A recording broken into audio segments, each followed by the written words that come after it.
ndikiriza mbaire nenda abantu bateyambere bene maina gaibwe n'emirimo gyaibwe gye bakola egyenda nze ninze mutabani wa Moses Magogo mu bakakikirira ekitundu ky'Ebudyope East mu Parliament ya Uganda ate era nga ninze President w'ekibiina ekitambuza omuzaano webale ino lata amaina ninze Rogers Byamukama wife Bunyoro Bwakabaka wa Solomon Iguru Gafausa Bamasindi era ninze chairman wa FUFA Drum National kabiri ndi member executive wa FUFA usanga ere no kuida hapo ninze Isabire Rondi Kalema area Isabire baba nalikorerera era nti amakulu kiko golf gompira mu Uganda era nati amanikulu kiko otambuza timu yaife ya Busoga kata waisembamu iganga nze mutabane oyisa Magola Kakaire mbabugweri nti amakulu kiko golf gompira mu Uganda ni Honorable Moses Magogo ninza kikirira ekitezo kino ekyobugwandu bakina kya Eastern okuva Ebudyope wamamingini ya paka Mbale kina kindi era ndikulukiiko olutembeta oluteekateeka timu ya Busoga Province era baba ninze chairman olukiiko oluteekateeka amasaza ga Busoga Kyabazinga nze ninze Yusuf Kagwa ewaife Nakalama mu Iganga district emirimu mukolera United Nations Entebbe ku Busoga Province team ninze ayiririra omuwanika ate nga ku FUFA ninze ayiririra chairperson wa judicial bodies da FUFA. Ninze Busoga Henry member of Busoga Lukiiko era ninze president wa Busoga Drum tournament timu ye Busoga nga nebigayise ku timu eno okuyida okukiika embuga.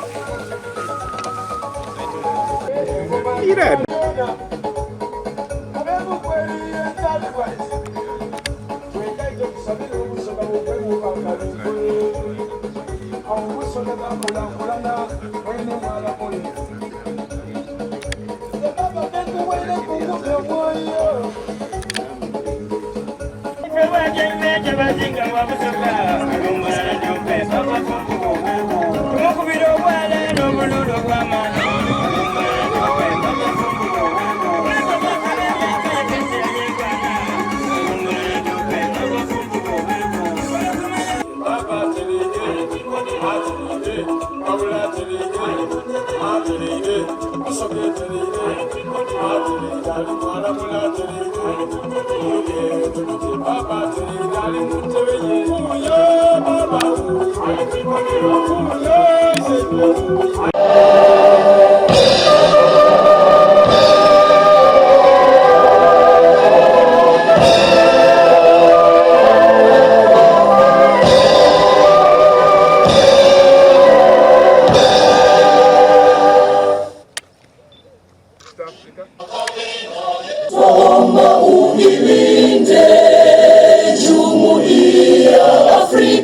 Mashariki tuwezeshe kuishi kwa amani, jumuiya yetu sote tuilinde, tuajibike, tuimarike, umoja wetu ni nguzo yetu, idumu jumuiya yetu.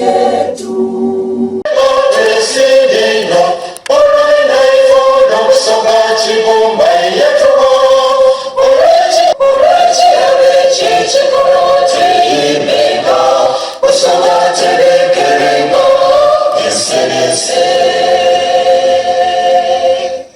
abantu mwina Busoga mwine twisanyenga tulinde bise bantu n'abantu baife tufuna omwoyo omwamufu tugonzaganyenga tulira kabino yembo twesineno olwenaifona Busoga kibumba yetuwa olwekirabi kikikola tweyimbenga Busoga terekerenga esenese obutawa mwiterekembe ife tuboti obutabana tulira kabino yembo twesineno olwenaifona Busoga kibumba yetuwa olwekirabi kikikola tweyimbenga Busoga terekerenga esenese olwenaifona Busoga kibumba yetuwa olwekirabi kikikola tweyimbenga Busoga terekerenga esenese tulina kabino yembo twesineno olwenaifona Busoga kibumba yetuwa olwekirabi kikikola tweyimbenga Busoga terekerenga esenese mukole tumewe buli omu esekendi sasatu baba ategeera abantu bali kwoya nabo yogera boogere mayinago na kifo kyokola kandandike ni manager team manager wa Busoga Province ndi Mwise Muwanga mwidukulu wa Balera mva Busiki baba nenza matabanewo Sabulere Daniel Sabiri omuyise igaga eyayonkaga abayise mukose ndi muluuka enza CEO wa tiimu ya Busoga Province olw'ekisa kya Katonda kutyama ku lukiiko olukulu olwa FUFA ate nga nzapulira ebyekikugungamye Nsambya Mutinda United club yange yanzise baba isaife simeno kuba ndi wano amena sambira sawa sambira ndija ku express vile kuuse United kuja ku express ndi mukigulu mwidukulu w'omugenzi Mustafa yembagalanire nawansinga ekigulu ndi nze omutendesi wa Busoga Province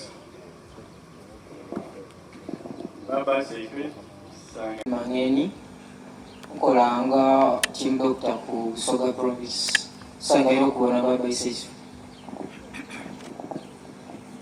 baba isaife amaina gange nize Magada Abdu ndi mugemi wa gol club ya Gaddafi ni team ya ife ya Busoga Province ndi musanga alufwini ni team yewanga ya emyaka abali wansi emyaka 20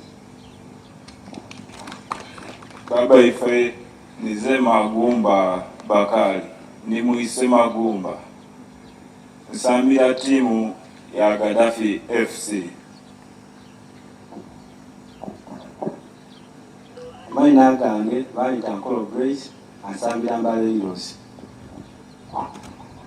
baba isaife wali kutwandiza wano lwa musaino okuba ku kitundu kino amaina gange ize Musoke Peter musanfu akwani Busoga Province kama biba Mwise era yasamba mipiira gyetwasamba wano owokubiri bamweta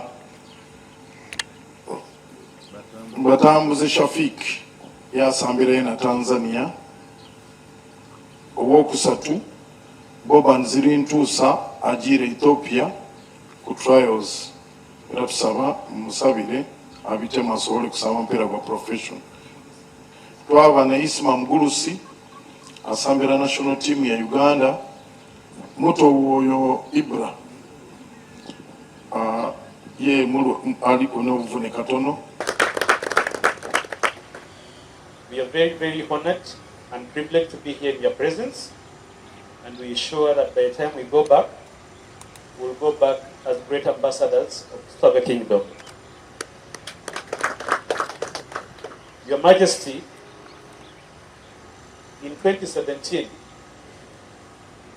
you were subject, the Honorable Engineer Moses Magogo brought a few of us on the table and had an idea of starting a competition that was going to put all the communities of Uganda into one basket, speak one language, interact, visit each other, promote local tourism, develop talent, tap talent, and bring the nation together.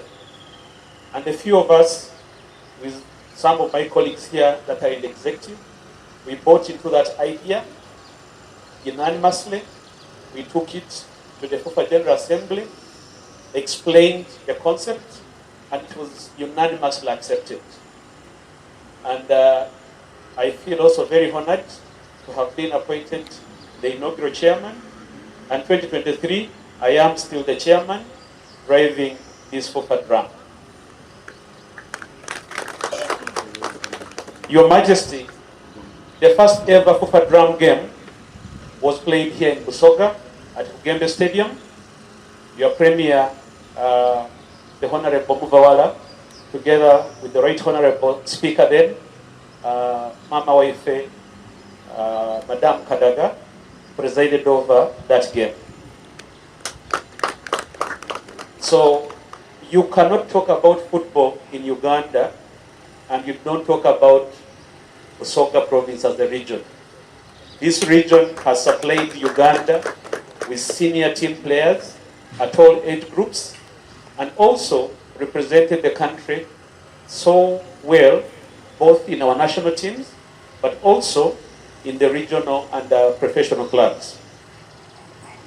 What the FUFA Drum has done for us, not just as football, but as a country, the FUFA Drum has given us a sense of belonging, which is espoused by our tagline, celebrating ancestry.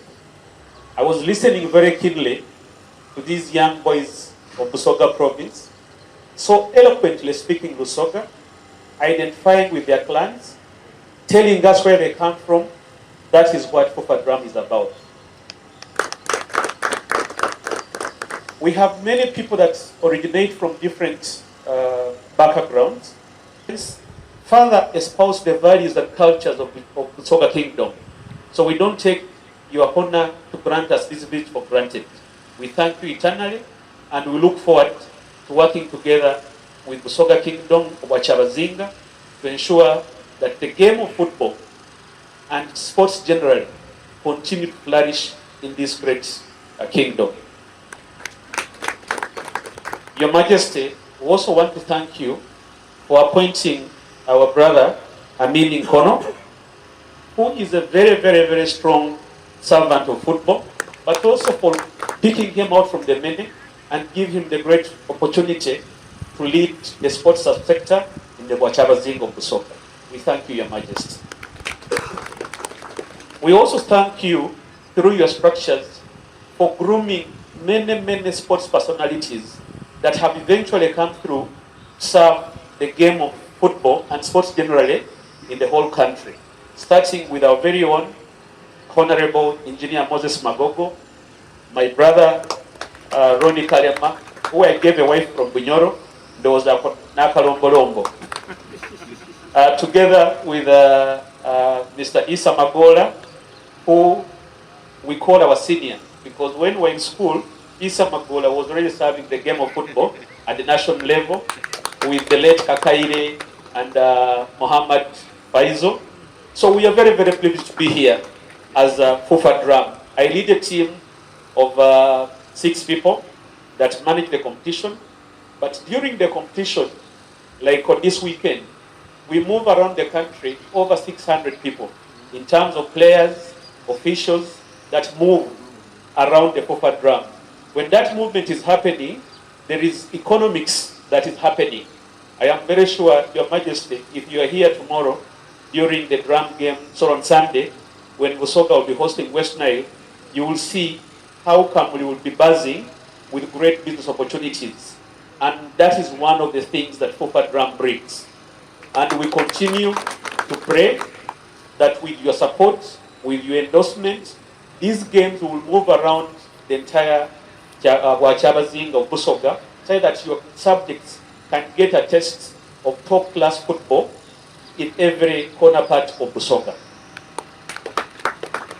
And we think that just like it has happened in many others cultural institutions, we had the pleasure of visiting your brother, King Oyoktoro, both in his palace in Buziga and at the kingdom in Karuzika and Potpoto. We had the courtesy of visiting your other brother, Paramount Chief, Ruot David Anan of Acholi. We have also visited Demorimod of Teso. We have visited the Katikiro of Buganda on behalf of King Ronald Mwenda Mtebi, trying to explain what this whole concept of FUFA Drum is and how it unites our people. And I want to report to you, Your Majesty, wherever we have gone, the cultural institutions have bought into this idea. In fact, Paramount Chief of Acholi, Dead Rotanan, mentioned that when he was young, he accompanied his father on many of these inter-province games when Acholi would be visiting other provinces. So it is not a new idea. We are just bringing on what used to happen when our great-grandfathers were in charge and were holding this country in one piece, with no divisionism, with no tribalism, when one people as Ugandans. With those very few words, Your Majesty, once again, I would like to thank you. And on my own behalf as the chair of FUFA Drum, I would like to invite you to be our chief guest at the FUFA Drum finals in December. The formal invitation will come, but we'll be very honored and the country will be very pleased to receive you as our chief guest on the finals. And I am hoping that Busoga will be the one that will be versing in the finals.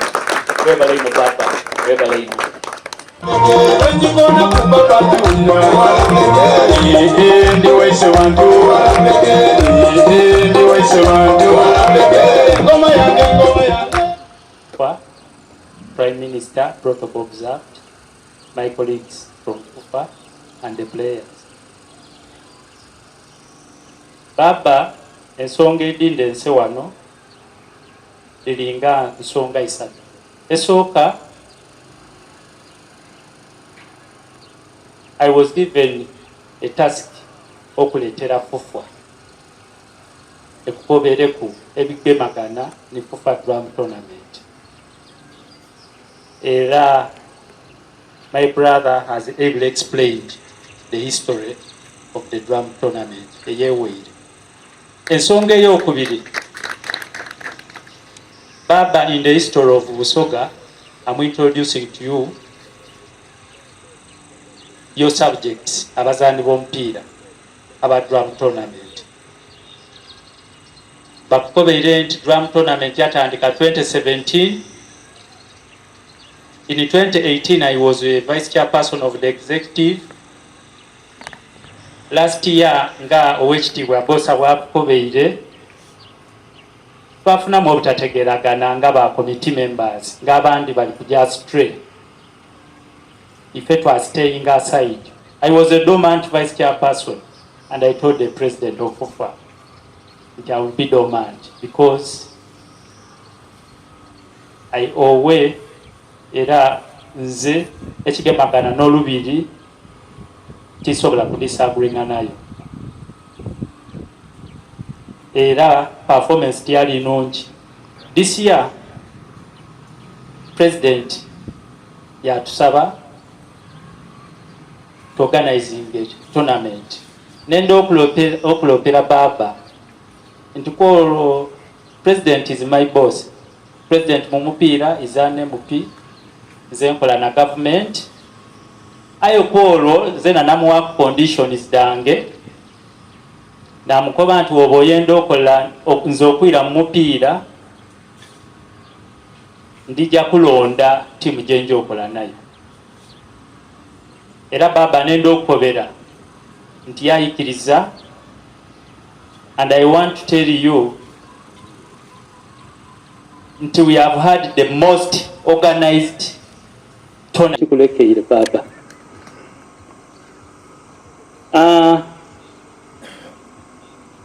Ekindi Baba nga nkomenkereza. Tuli kusaba okunganya abasoga bonabona n'emikwano gy'abasoga ni kampani ediri mu Busoga tuwagire financially, morally, spiritually, era I guarantee to you nga president w'omupiira guno nti ekikopo tuyida kireeta obe walenga guest of honor anga tuyina ekikopo. Abaana bano balina empisa mu camp, they are very much disciplined. The coaching team is good. Ni executive yange basada banene batekigema ku Busoga. That's why all of us are here. The CEO is very organized. Omwidi mutabane wa Eruuka eyetaka eryasayenga akali kuliweebwa by the king. We guarantee we are going to deliver. N'ebigambo ebyo mulubiri toyogererayo bingi oyinza oleeta Kemba ndina obuyinza bwemba wano sebo owekitiibwa Dr. Mubawala ntera okuba my ministry. So in that capacity ndakutwala obuvumu nkwete oyidde okole atuukiro mukulu wange nenda obutakozesa bigambo bingi aye ntuusa obubaka okuva mu kibiina ekitambuza omuzaano gw'omupiira mu Uganda.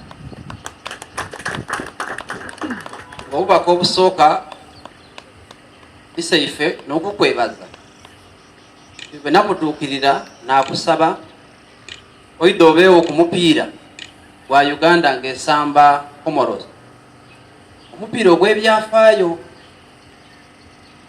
nti twali tumaze emyaka 39 nga tetujjangako mu Africa Cup of Nations.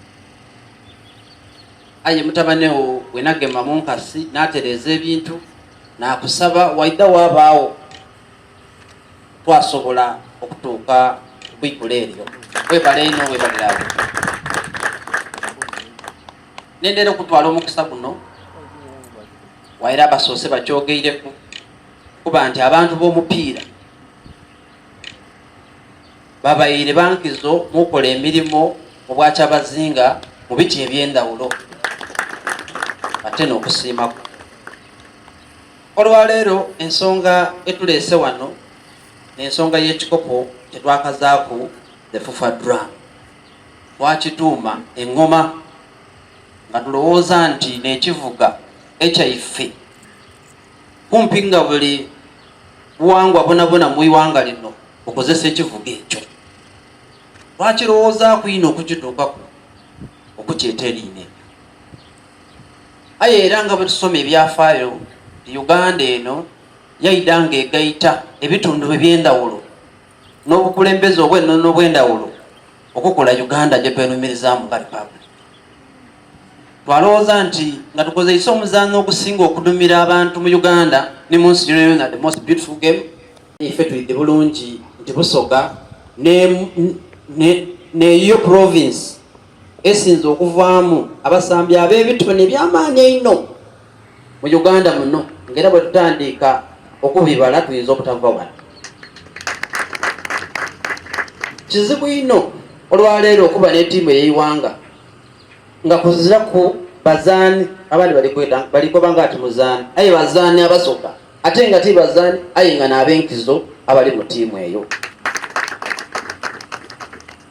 Bwe twatandika ekikopo kino ekyasooka abakiwangula yali Buganda. Edition ey'okubiri yawangulibwa Acholi. Edition ey'okusatu neyaweereyo omwaka ogwo yawangulirwa West Nile. Nkaali kuwuliramu ki Busoga. Aye nga ife tudde bulungi nti ekitone Katonda yakituwa wano kirimu.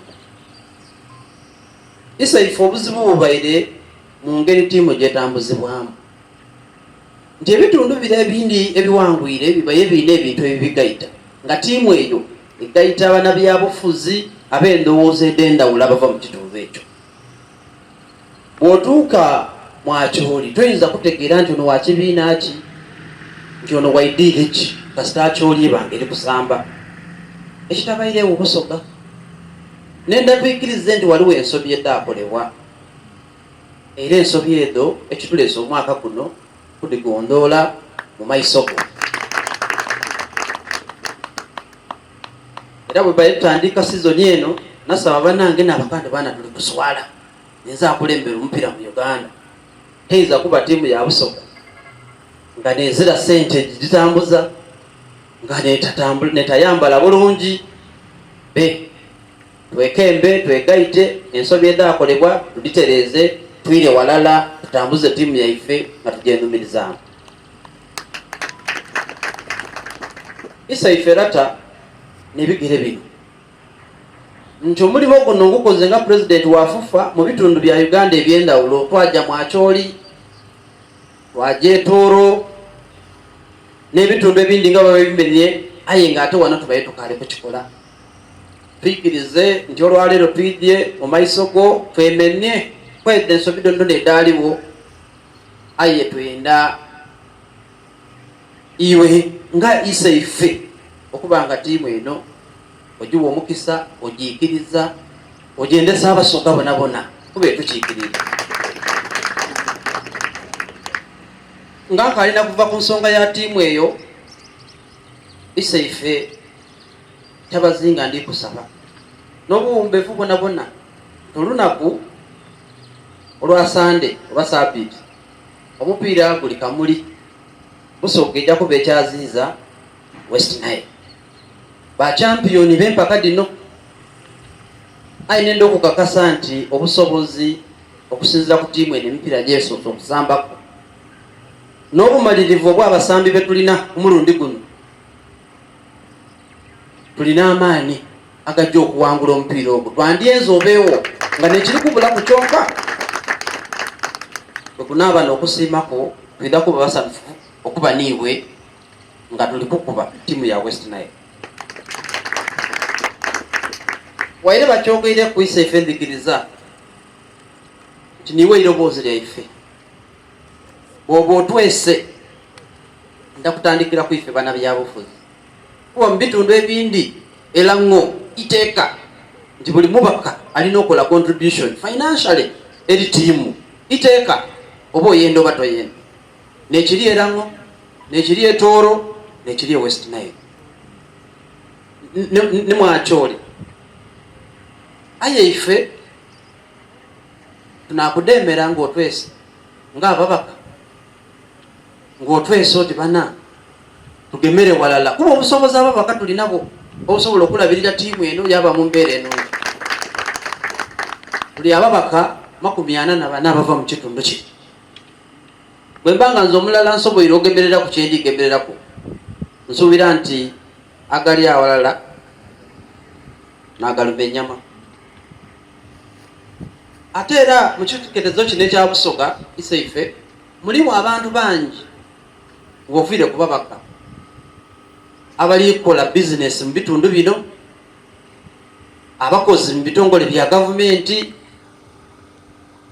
abalina obusobozi obusobola ogemera wala niife tube nga ttiimu eno tugita mu mbeera nenda tube ne ttiimu nga nesinga okuba mu mbeera esinga okuba enungi. Nkindi bulungi ng'akulembera omupiira nti ng'otoyireku ebitone ekiwanguza ttiimu kubanga ebikozesebwa ensasula n'embeera abasambi gye balimu kasita ogitereeza iwe olinda bulinde bwa goolo. N'ebigere bino Isaife aye nga nenda kumaliriza nendeera okusaba waire chairman wa Drum akyogeireku nti bwe tunaabanga tuli kumaliriza sizoni eno tusuubira okuba n'abakulembeze ab'ennono okuva mu bitundu bya Uganda byonna byonna. Kidda kuboneka bubi nti nze yenviire waife owange kabiri n'atabaireewo. Twidda kukolagana n'ofiisi yo tubone embeera y'ebiseera nga bwe bigemagana, twidda kuwa enkizo okuba nti osobola okubaawo olunaku lwe tunaaba tuteeseteese olwafayina. Tujja kwogera ebigambo bingi ku sipiika awo okutunulako okweyama. Nze ng'omuntu ayikiririza mu bwa Kyabazinga emirimu egintumibwa ng'otoyereko edda omupiira nga bwa Kyabazinga nga bulidde bwentera okugoba ndakusigala nga nkikola. Ate era nenda n'okutuusa lata obubaka okuva ewa mukyala wange Right Honorable Speaker of the Parliament of Uganda mukwano obwa Kyabazinga bwa Busoga nti yeena ali walala n'ife okubona nti tiimu eno etambula bulungi ate n'ensonga dda Busoga donna dirina okutwalira walala zitambula nga bwe dirina okutambula. Mundikirize nkomaawo, tuli mbuga, tuli basangaavu, tuli basanufu, tuli basagambu okuba wano olwaleero mu maiso go ng'ensonga edituleese ebigere bino tudandwire ife tuli kulinda kuwulira kiva y'oli baba kuba obubaka bwo tubulindiriire twidi nti tujja kutwizaamu amaani tube nga tulwanirira obwa Kyabazinga buno mu mupiira ne mu nsonga eddiini. Webale ino ise ife Kyabazinga wa Busoga okusabira bulamu na buwangaazi bwereere ofunvuwe ebyanda n'ebyanda.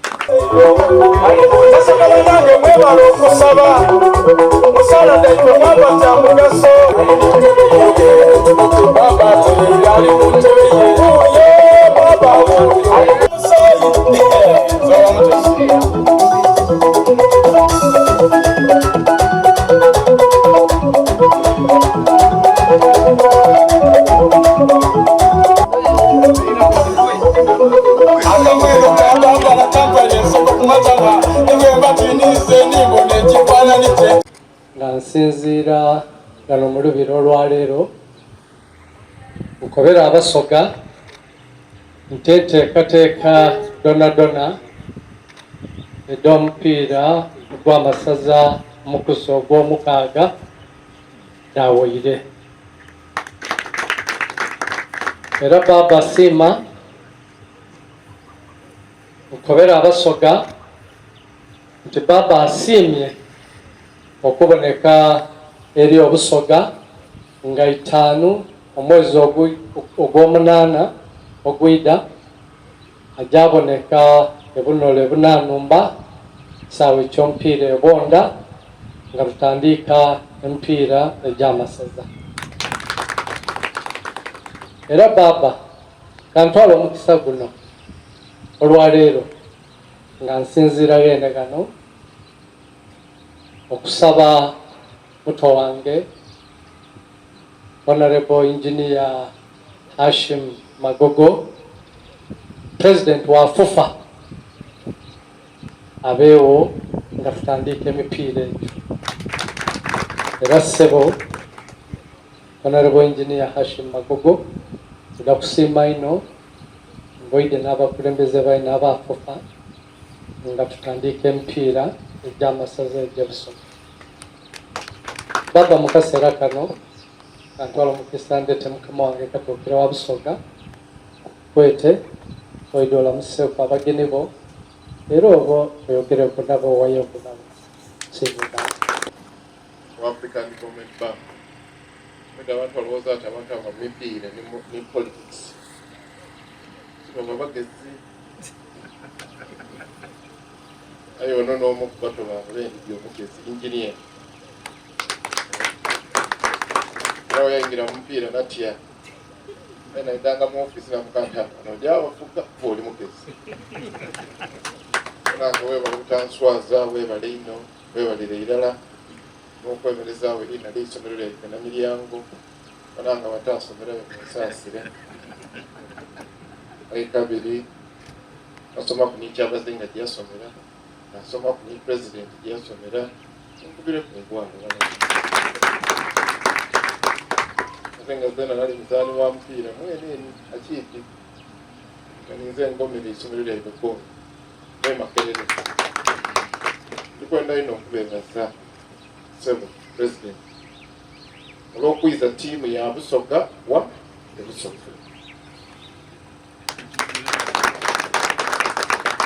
Ayenda okusaba Baba Kyabazinga nsiima twala ttiimu eno nga mutabani waaju kugemeiza.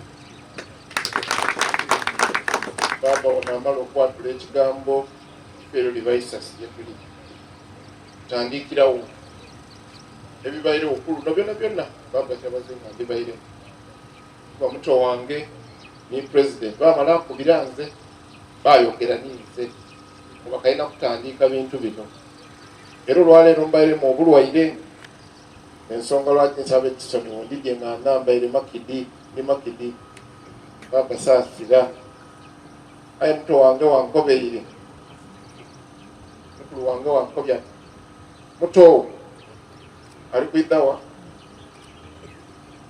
mulubi akati Kyabazinga yankitegeera aye wentabaawo nga muto wange ayidye mba nkoze ki muboyire abuukira mu motoka eyo byenambaire aye kibonaike bubi aye nga mu Busoga kuno bakweta kwambala maki makidi oba twambaire tukwenda okubeebaza Sebo President olw'okugemerera ttiimu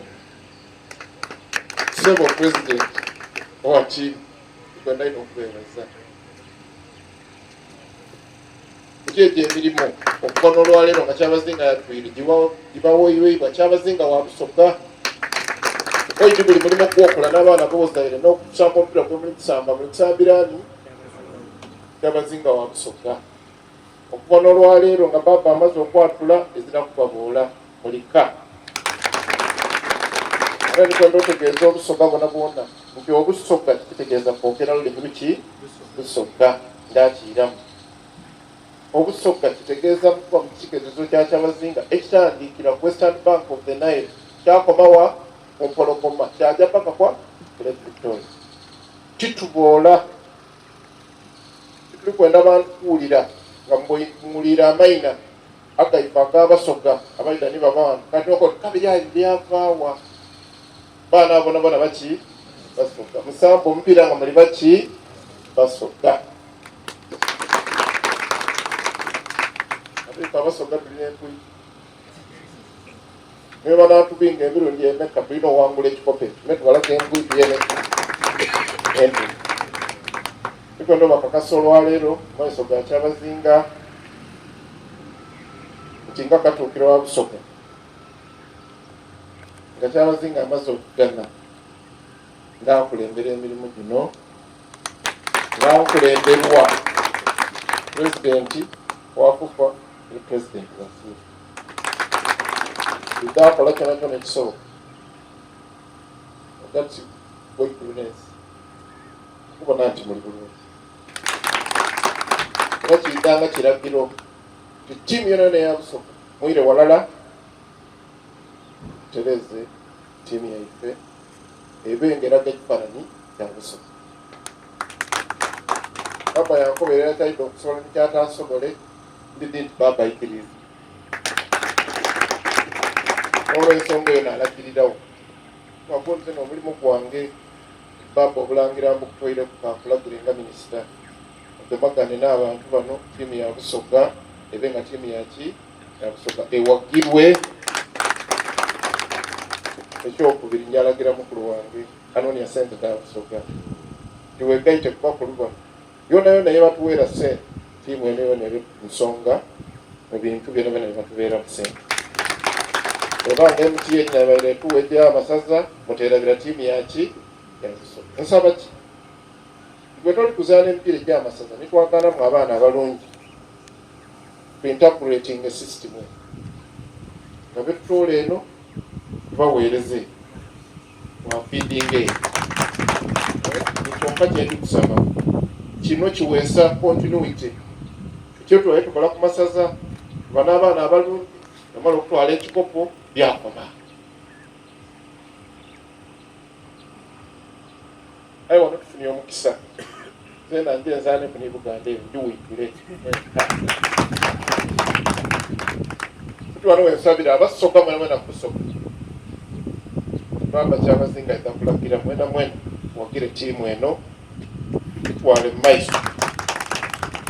Abo batatwendeza birungi nana tubaboolanga buli awulira nga atwendeza ebirungi otwendeza eki tugemere kuki ku tiimu eno. Owulira nga toli kwenda kutugemeraku wena bajja oli biseera bituuka toyiranga yetuli. Papa Kyabazinga gana yogereku eri Abasoga bano aye nze ndikubona nga nti emikisa gya Busoga baba weebala omulimu gwokoze kuba buli muntu buti ali kwemena gy'oli ate ewe otyama Montebongo ndina empala nendiri mu Busoga ndikubona nga tona ndikoze eki ndiri kujja tuli kwenda buli muntu obe free okwingira mu lubiri muno bana mwide mu lubiri luno lwani lwayimwe wemba muzirawo Kyabazinga akola ki azirawo imwe mba muzirawo katuukira onzirawo obe naafugaani ana nandeta papa nini imwe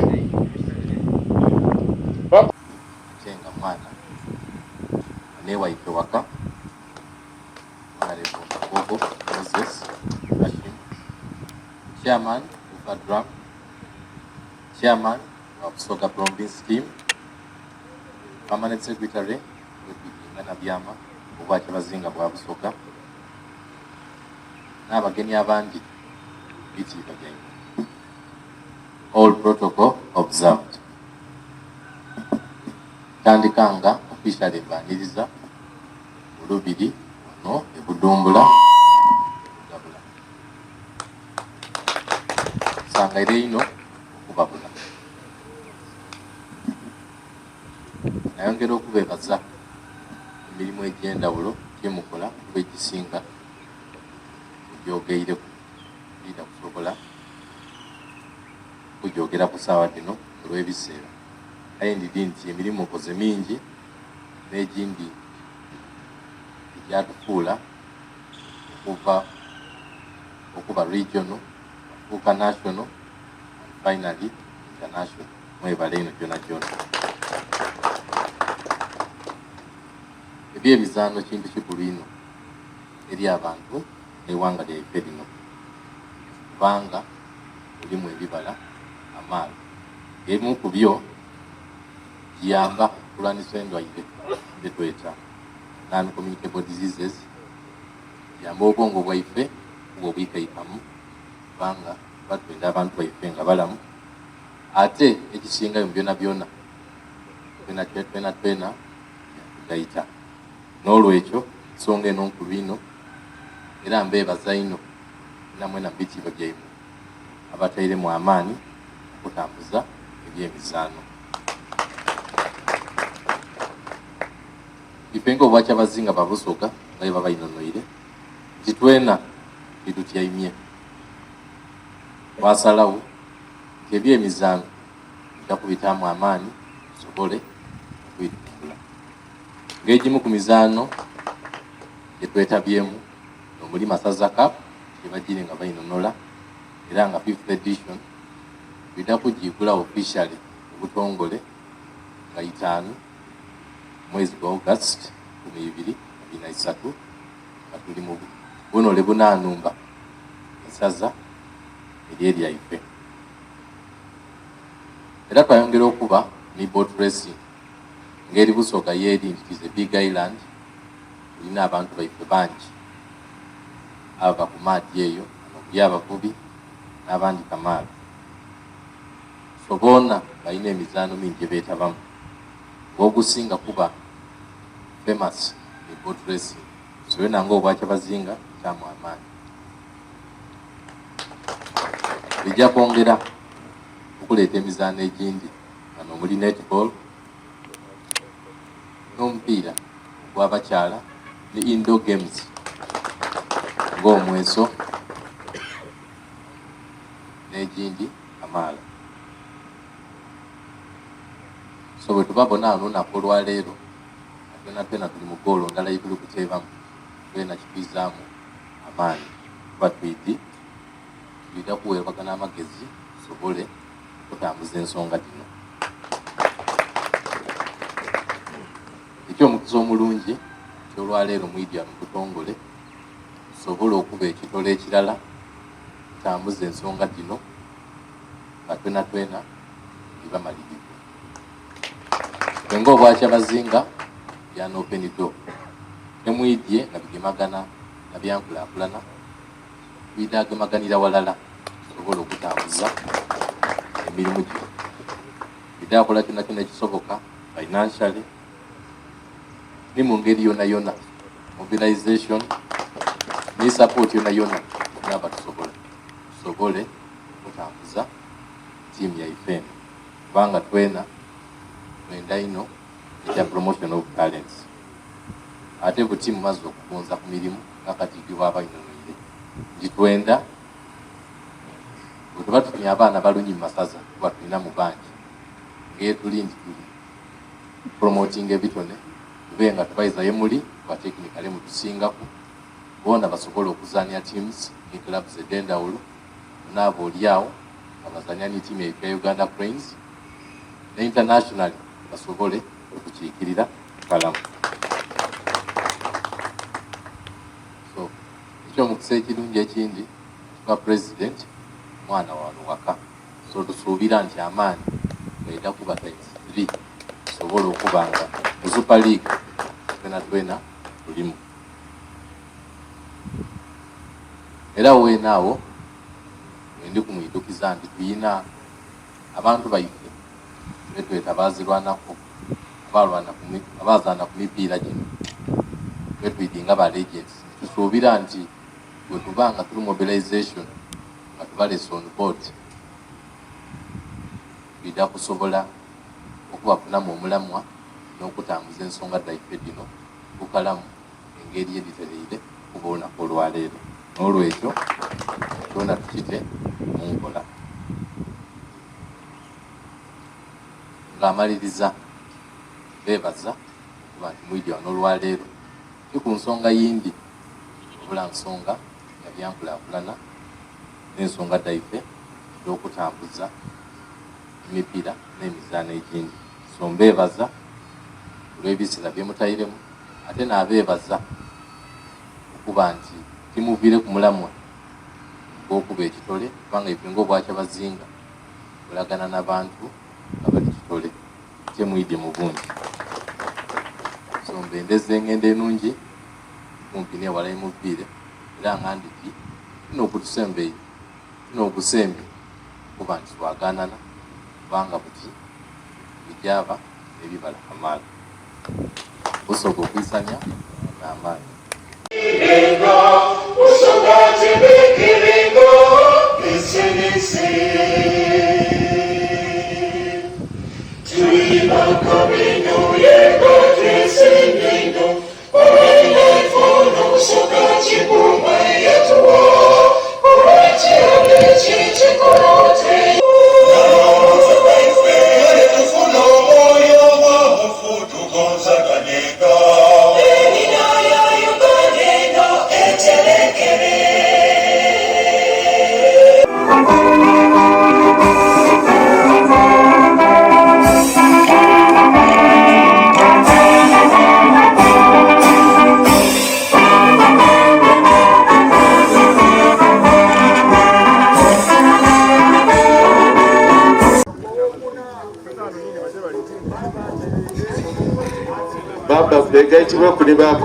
Amaina ndete gwango bipasco captain Busoga Province olwaleero luno nina kubaza nkoma Katonda olw'omukisa gwatuwaire okukyala ku mulubi lwa baba ife Kyabazinga Kamuli Budhumbula. Kenga abasambi kya mukisa ino okufuna omukisa guno kubanga edition eno edibayo ezira timu ya province betukakwano nga ya Busoga ku mukuzi guno baba asimi atuwa omukisa igamba atukutire bingi ayi nga ife abasambi kino kitwiza amamaani kyatukutire tibijja tuiza inuma tuwongere molalo mu nkambu basambi nabona basanfu baba okusima. So tusuubiza Busoga ino yona jeri kingdom yona bweyawagira Busoga agendeze ebirungi omukuzi guno tujja kola n'amaani ng'ekisoboka sokuba ffe tobwanguzi mu bwa Kyabazinga bwa Busoga.